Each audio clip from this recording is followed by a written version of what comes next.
అన్ని కూడా మనం చేస్తూనే ఉండాలి. అది విశ్వాసం.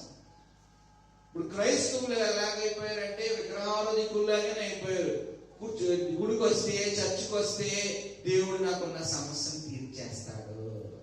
ఏంటికి సమస్య తీర్చేసే వరకే దేవుడు కావాలన్నమాట. సమస్య తీరిపోయిన తర్వాత దేవుడు వాళ్ళకి అక్కర్లేదు. అలా ఉండొచ్చా?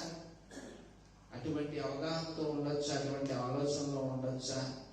ఉండకూడదు.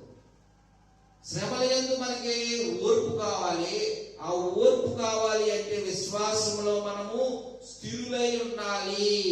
ఎలా ఉండాలి? దేవుడు చెప్తున్న మాటలు చేయటంలో, శ్రమలలో కూడా ఆయన ఆజ్ఞలన్నింటినీ అనుసరిస్తూనే ఉండాలి. శ్రమలలో ఆయన ఆజ్ఞల నుంచి బయటికి వెళ్ళదొరకకూడదు. ఎప్పుడుని ఆయన ఆజ్ఞలు ఎప్పుడు కూడా చక్కగా నెరవేరుస్తూనే ఉండాలి. మన విశ్వాసానికి పరీక్ష ఉంటుంది. ఆ పరీక్షలో మన నిరీక్షణను ఏమాత్రము కూడా మర్చిపోకుండా మనం ఆ పరీక్షలో మన విశ్వాసంలో ఉండి ఆ విశ్వాస క్రియలు, ఆ సక్రియలు చేస్తూనే ఉండాలి. దేవుని యొక్క మాదిరిలో జీవిస్తూనే ఉండాలి. అప్పుడు మన విశ్వాసం అమూల్యమైనది అవుతుంది అని లేఖనాలు సెలవిస్తుంది. మీ విశ్వాసం బలహీనమైనదా, విశ్వాసం బలమైనదా అన్నది తెలియడానికి మనం పరీక్షలో పాల్గొనాలి కదా. మన బిడ్డలో చదివేస్తున్నాం, వీడు చదువుకున్నాడా, వీడు బాగా చదువుకున్నాడా, మాదిరిగా చదువుకున్నాడా అన్నది ఆ పరీక్షలో పాల్గొన్న తర్వాత వచ్చి ప్రసన్నమాలు చెప్తుంది మనకి. దేవుడు కూడా మన విశ్వాసం ఎలా ఉంటుంది అని చూడాలి కదా. అన్ని మేలులే పొందుతున్నప్పుడు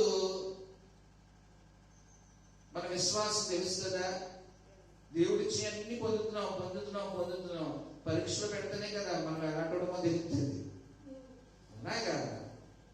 మన పరీక్షల్లో మనం నిరీక్షణ ఉన్నది. ఆ నిరీక్షణ కలవారిగా మనం ఏమీ కూడా అస్థిరులుగా లేకుండా, బలహీనమైన విశ్వాసం కలవారిగా ఉండకుండా మనము విశ్వాసంలో ఎలా ఉండాలి? బలవంతులుగా ఉండాలి. ఉండి ఆ శ్రమల యందును కూడా మనం ఏం చేయాలి? అతిశయపడాలి. ఎందుకంటే ఆ శ్రమలో మనకి తోడై ఉండేవాడు దేవుడే. ఆ శ్రమలోంచి తప్పించేవాడు దేవుడే. ఆ తప్పించే మార్గము తన యొక్క వాక్కు వల్లే ఇస్తాడు. ఆ వాక్కులో ఆ తప్పించుకునే మార్గం యొక్క ఉపదేశం ఉండాలి మనకి ఎప్పుడూని. అది దేవుణ్ణి అంటిపెట్టుకుని ఉండాలి ఎప్పుడు.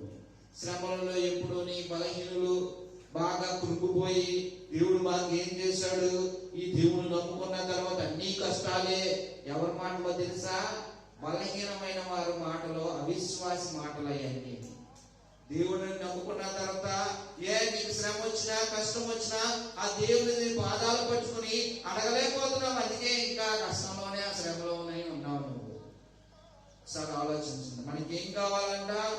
శ్రమల యందు ఓర్పు, ఓర్పునందు పరీక్ష, పరీక్షనందు నిరీక్షణ కలవారిగా ఉండి శ్రమల యందు అతిశయపడతాము. ఎందుకంటే ఆ శ్రమలో మనల్ని, ఆ శ్రమ మీద విజయం ఇచ్చే దేవుడు మనకి తోడుగా ఉన్నాడు. ఆ దేవుడు ఒక గొప్ప నిరీక్షణ ఇచ్చాడు. ఆ దేవుని ఇచ్చిన నీతిని కాపాడుకుంటూ ఉండి, ఆ దేవుడు ఇచ్చిన రక్షణను కాపాడుకుంటూ ఉంటే మనం ఆ దేవునితో పాటు సదాకాలం ఉండే ఆ నిరీక్షణ